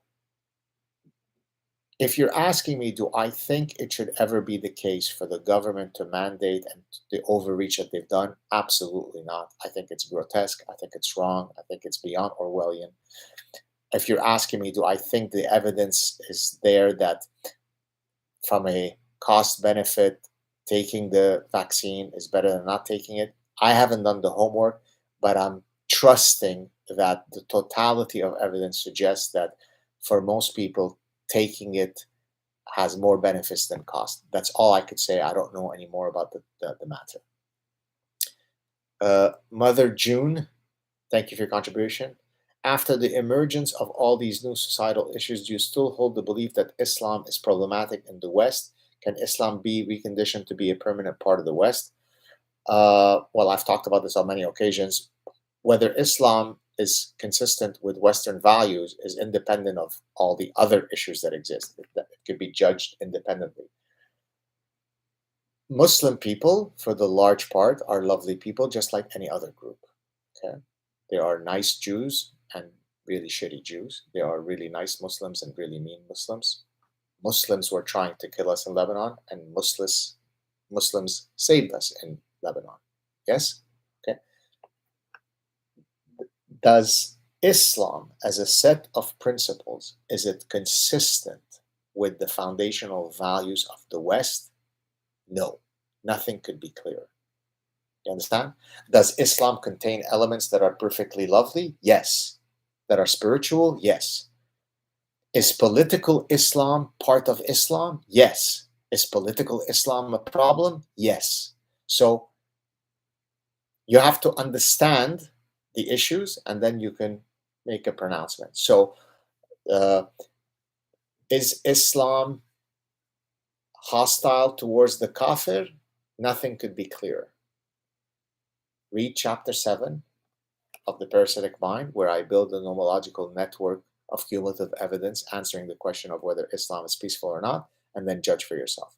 So Muslims, they're just as lovely or not as any other people. Islam has a certain set of codes, principles, and tenets that are lovely, and they have others that are very, very, very, very, very problematic. And then the issue is, can these be abrogated, eradicated, to make Islam fully consistent with Western values? But as it is codified in the Quran, the Hadith, and the Sirah, the biography of Muhammad, we've got some problems. Kenny Demeter, what are ways the average person can stand up against the woke madness without risking your livelihood? Well, I've discussed this on countless occasions, so I don't want to kind of repeat myself, and you can read The Parasitic Mind. Every single person has to modulate their risks in deciding how much they wish to speak out, how much risks they tolerate. I think it's not feasible to say, I don't want to risk my livelihood, therefore I will never speak out. Because that's exactly what happens with the tragedy of the commons, which I explained in the Parasitic Mind. Every single person diffuses the responsibility on, Saad is a honey badger. He'll take care of it for us. And by the way, I receive a million requests to speak out on behalf of a particular issue. Why don't you speak out? Why is it incumbent on me to be your representative? I don't mean you, Mr. Demeter. I mean the person writing to me, right? You don't think I've had costs to bear? You know how many professorships I've lost? How many promotion? How many? I've been refused the chair professorship now 4 years in a row. The people who have gotten it instead of me have 1/10 of my dossier, maybe less. But I know that I'm never going to get a chair professorship again. I've lost a lot of money because of that. I've had a higher teaching load because of that. I've lost professorships and dream locations because of that. I know that for a fact because people write to me and say, oh, by the way, there was a group of people that didn't want you here. They should have a statue of me in those universities because I support the scientific method, because I support science and reason and logic and individual liberty and individual freedoms and freedom of speech. Everything that should lionize someone. We live in an upside world where I am chastised for holding those positions. I've had a million death threats. I had to go into campus with security. I had to file a police report with the Montreal police, accompanied by a university administrator, because of the death threats I was receiving. I was getting anxiety attacks, and in one case, a panic attack. I suffered, but I'm still standing here, right? So everybody has to decide how much of the burden they're willing to bear. What you can't do is say, I'm not going to take any burden because, bruh, let someone else do it. I'm too weak. I'm too pathetic. I'm too afraid. I'm too cowardly. The guys who landed in Normandy on June 6, 1944, were not guaranteed. They weren't going to lose a job or be sanctioned at their job. They were going to, in all likelihood, lose their lives. And they said, hey, I'll sign up. I'll do it. I'll do it. I'll do it. Okay? So if they can do that, we can each decide to speak out. And guess what? If we do all speak out, I'm telling you, by next Tuesday, the problem will be resolved. The problem is that cowardice is the 8th deadly sin of the human condition. So most people want to write to me and say, Dr. Saad, you're my hero. Please don't mention my name if you read this email on your show. Well, motherfucker, isn't that the reason why we are in this position? Because you can't even stand with next to the one publicly who's taking all the risks on your behalf. If I seem a bit flummoxed, it's because I've been doing this now for many, many years, and it just drives me crazy to see that we are throwing away our children's future because of cowardice. So thank you for that question, Mr. Demeter. Gary Brovetto, what thoughts do you have about the percentage practicing therapists who themselves have serious psychological issues? Well, I don't. So that's an empirical question. You're asking, do therapists follow the distribution of mental illness in the general population? And I don't know what the answer is. What I can tell you is that I had heard many years ago that the top 3 professions that suffer most suicide, I don't know if that data still holds, and I don't know if that reference was accurate or not, but I'd heard in the past that the top 3 professions are the guys who do the aviator, what is that called? I'm forgetting my words. The guys who bring in the planes. I can't remember the word. I'm getting a brain freeze. What are they called? Can somebody write down the thing? Anyways, whatever. The guys who handle the tower. Number 1. I'm in no particular order. Number 2, dentists, and number 3, psychiatrists. And I can understand why. Dentistry seems to me quite a physically laborious job. If you start losing your dexterity, then you lose your profession. Whenever somebody goes to see a dentist, they fear you, they hate you, they don't want to be there. So it's not a very pleasant reality. In the case of air traffic controllers, it just hit me. Air traffic control. When it comes to air traffic controllers, of course they have great stress. You make a wrong call, many people die. And of course, psychiatrists, one of the reasons why I didn't go into psychiatry or clinical psychology is because I didn't think that I had the personality to do it. Not that I wasn't empathetic or giving or altruistic. I am all those things. It's because I didn't think that I had the personality that could compartmentalize my personal and professional life. I couldn't imagine uh, hearing about some 5 year old who had been abused by her stepfather for 8 years and then come home at night and hug my children and forget about it. It would haunt me. I knew that it would. And so I thought, I don't want to, I don't want to do that because I'll probably kill myself. So I don't know if therapists, now what I suffer more than the general population, what I can tell you is that many therapists are full of shit because they don't adhere to the scientific method. Because, and that's one of the other reasons, I'll talk about this in my forthcoming book, A Recipe for the Good Life. One of the other reasons why I didn't go into clinical work is because a lot of this stuff is simply quackery. Now, not to imply that all therapy is not science based, but a lot of the therapeutic approaches are completely guru driven. Okay. And being a very scientifically minded person, I felt that, yeah, there's just too much bullshit going on there. Scream therapy and repression therapy and hypnotic ancestral Jungian therapy. Fuck off. All right, next. Mother June is back. I think this is the second time. What's the hottest topic in psychology right now? I couldn't tell you because there are so much. Just if you look at, for example, the divisions of in psychology at the APA, American Psychological Association, I think the division for consumer psychology, the one that I was a member of, I think was Division 23. They've now left the APA. But I'm in many areas. I'm in evolutionary psychology, consumer psychology, psychology of decision making, cognitive psychology. But uh, there are so many divisions that it's hard for me to say in psychology in general. There's abnormal psychology, there's social psychology, there's cognitive psychology, there's organizational psychology, personnel psychology, consumer psychology, perception psychology. So it's very very hard to talk about a singular hot topic.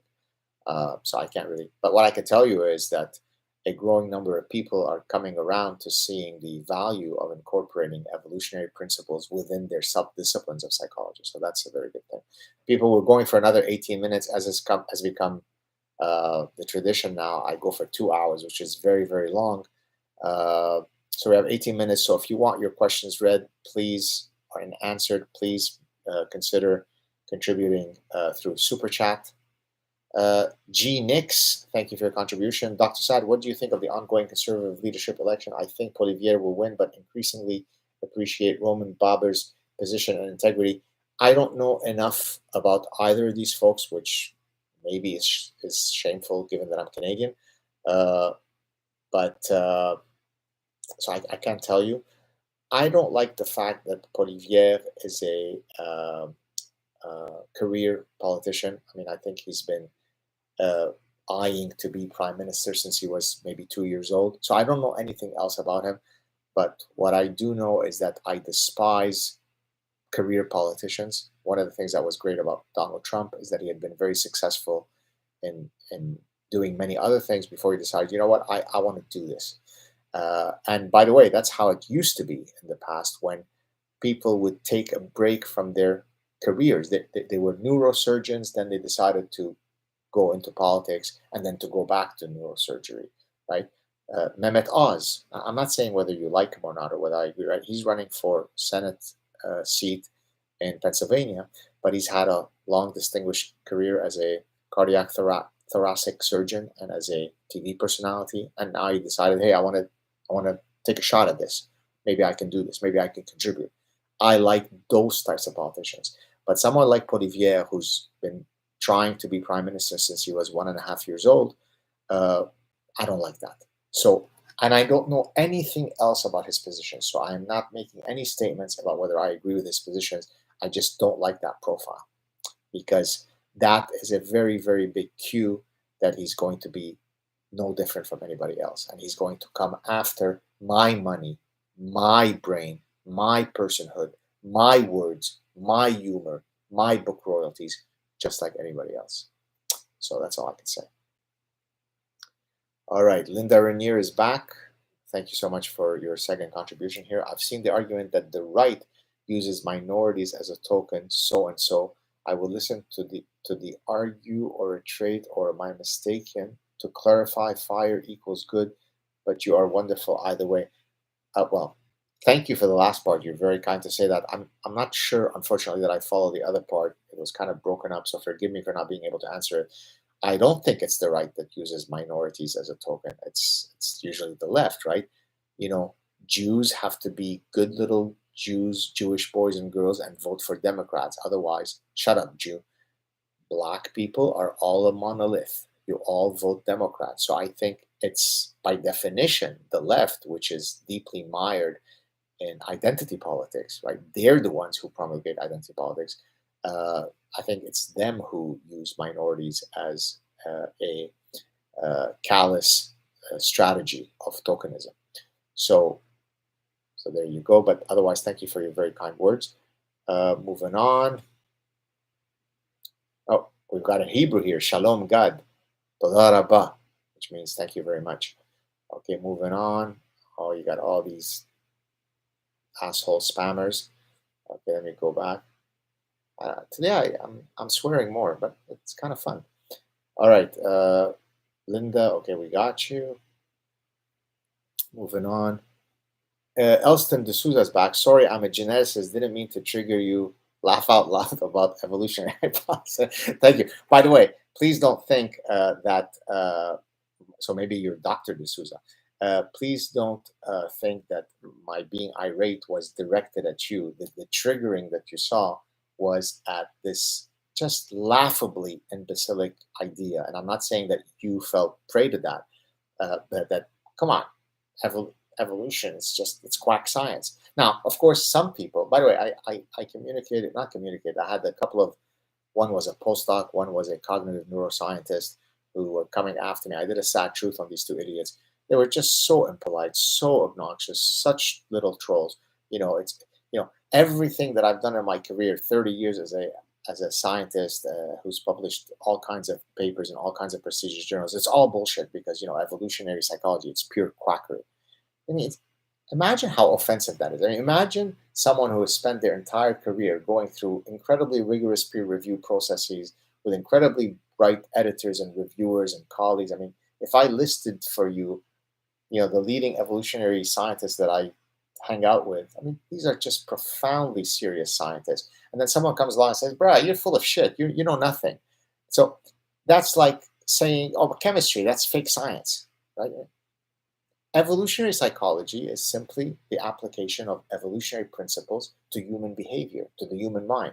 So if you apply evolutionary theory to study the giraffe, or to study the salamander's behavior, or to study the iguana's behavior, you apply the exact same principles to study this other animal called humans. And I apply it in the context of economic behavior or consumer behavior and many other forms of behavior. So you're only demonstrating what a cretin you are when you say, "Oh, but come on, bro, evolutionary psychology, bullshit. It's unfalsifiable nonsense." So that's why I was triggered, because it's one thing to have, the average guy who plays video games all day at his mom's basement say stupid stuff that he learned in some seminar in Oberlin. But it's another thing when your fellow academics say such stupid stuff. So that's why I was triggered.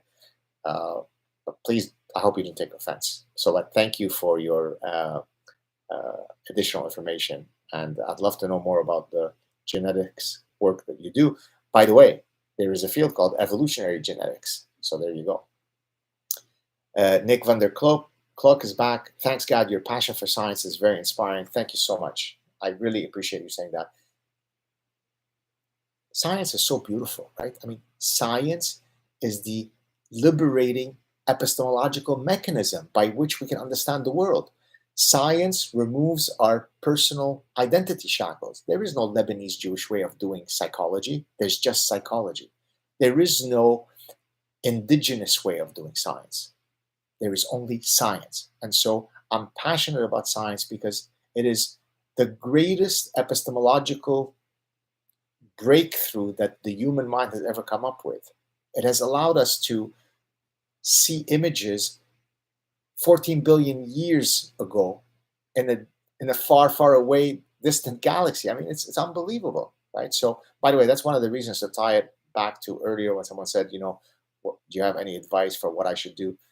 Follow something that gives you the passion that I am exhibiting now, that Mr. Van der Kolk was so kind to point to, that I'm passionate about science. I'm passionate about all these things that I do because I live a cerebral life. I live a life of intellectual landscapes. And so to the extent that I can impart that passion to others, hey, I'm winning. If you could go back in time and ask a question to an intellectual, who and what would that be? Oh my goodness.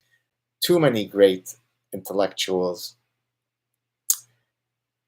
It's hard because I'm trying to answer you, I'm thinking about, oh, would I ask this to Plato? Would I ask this to Freud? What would I ask this to Leibniz? Would I ask this to Laplace? Would I ask this to Darwin? I mean, I'm gonna take the easy way out and say, what was the I'm speaking to Darwin, and what was that moment where you thought you had now collected enough evidence to formulate your theory of natural selection that led to the 1859 book on the origin of species? Maybe that would be it. Just to sit down with them and understand the the epistemological mechanism. But remember, by the way, Darwin had literally done a nomological network of cumulative evidence that I described in the Parasitic Mind. I mean, he didn't call it that, but what did he do? Over many decades, he collected all this data from geology, from comparative morphology, from anatomy, from animal husbandry, from biodiversity, from geology, all of which put together made it incontrovertible that his theory was spot on. And so I would love to sit down with him and go through. I mean, I guess in a sense, I already know what he would say because of his books, but just sitting with him and talking to him about it I think would be a great thrill. All right, next. Guys, we've got 9 minutes. You want to get your questions in, make sure to super chat me. Larry McFart, I'm going to guess that's a made up name. Dr. Saad, I'm 26, prior U.S. Navy. My wife was born in Baghdad. We would say Baghdad, but okay, Baghdad, Iraq, and lived through shock and awe. Oh, okay, I'm sorry to hear that. Her family fled Iraq to Jordan in 2006 because translators like my father-in-law were being hunted. 2 super chats. I'm not sure what that means. Does that mean there's another one coming? Okay, so far I don't see a question, so maybe it'll come up later. I hope that your father-in-law made it out. Thank you for his service. Thank you for your service. I have nothing but respect for the people who say, I'm willing to serve to protect freedom so that we can have these conversations without worrying about our safety. So thank you, sir. Jeff Horton, Marine salute, sir. Oh my goodness, just as I said, and thank you. You've given the largest contribution today. I've said this before and I will say it again. I'm so thankful. I'm so grateful for all of the love that I receive from so many people. But probably the ones that I don't want to say excite me the most more than others, because every single beautiful message, I take it to heart. I read all of them. I don't answer necessarily all of them because I don't have time, unfortunately.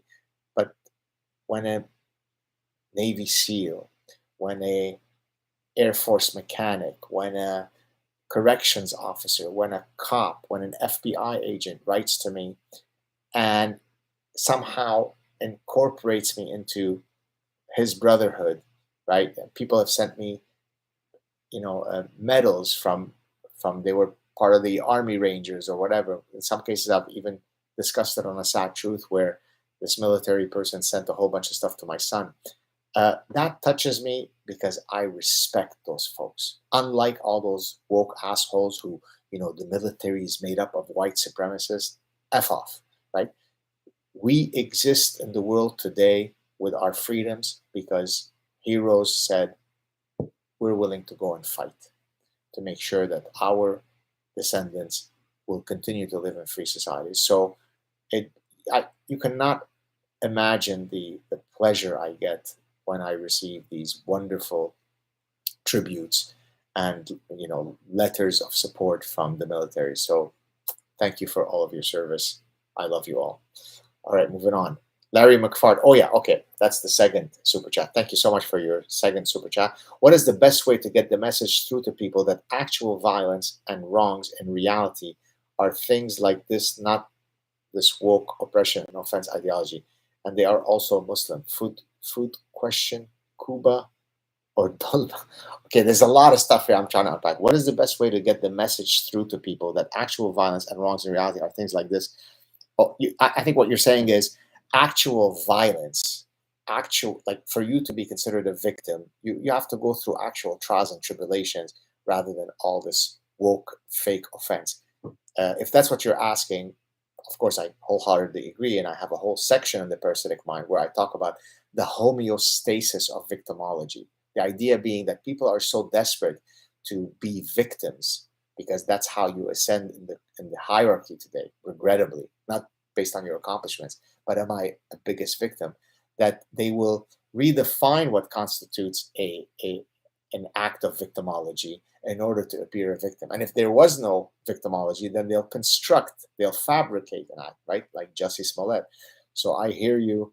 Uh, the the ethos of victimology is grotesque, and especially for someone who went through the Lebanese Civil War, as I did that first year in the Lebanese Civil War, uh, I know what true victimology is, and it ain't the woke bullshit.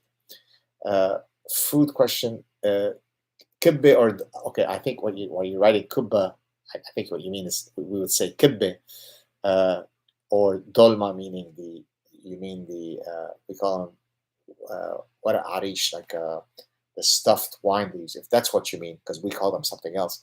If that's what you mean, that's a tough one. And now kibbe can come in many different varieties. There's kibbe that's fried, or there is kibbe neye, which is neye means raw, raw. So Prob probably my favorite of these choices would be kibbeneye, which is a type of tartar with burghul uh, infused within it. But you can only eat it when it's very fresh with a butcher that you trust, because otherwise you're going to be spending a lot of time in the bathroom. So thank you so much, Mr. McFart, if that's your real name. Moving on, we got 3 minutes left, so I'm gonna maybe stop any new, just so I can get through any ones that are remaining. Back Health 101, thank you for your contribution. No question, just some dollars to offset taxes taken. Thank you very much. I'm very grateful for your donation, but you're going to have to offer a lot more donations to offset what was stolen from me. And I got to tell you, I don't think I've ever experienced existential pain like I did when all my money was stolen. It's just, I mean, people are traumatized because someone mugs them for their watch. You can't imagine what it is to have your life's work completely stolen from you. It's unbelievable. I don't want to go down that alley, but I want to answer any remaining persons. And so please don't post. I mean, I don't want to say don't send any more donations, but we want to wrap it up soon. Jan, thank you for your contribution. I spoke out, left Quebec Solidaire 2 years ago, and wrote an article that went viral about it. Got threats, lost friend. Scum purged itself. Go poly. Okay, well, I'm glad that you activated your inner honey badger. You know, even if you hold positions that are contrary to my positions, I will respect you for at least having the courage of your convictions. So kudos to you for having spoken out, irrespective of what your political position is. So good for you. Larry McFart is back. Thank you so much. Thanks for calling out Sam Harris on his bull. I listened to him for a long time, since early high school, when I watched the Beyond Belief, Science, Religion, and Survival, until he caught the Trumpism disease that he has. It is unbelievable how much I despise, not Sam, but what has happened to Sam. That's why, by the way, I sat quietly for 4 years as he developed an incurable form of, Trump hatred. But then when I kind of started joking around and, critiquing him in a satirical way, he went ballistic. He unfollowed me and so on. And I thought that was very small of him, because I know him. I've been on his show. We've had dinner together. We've communicated communicated by email many times.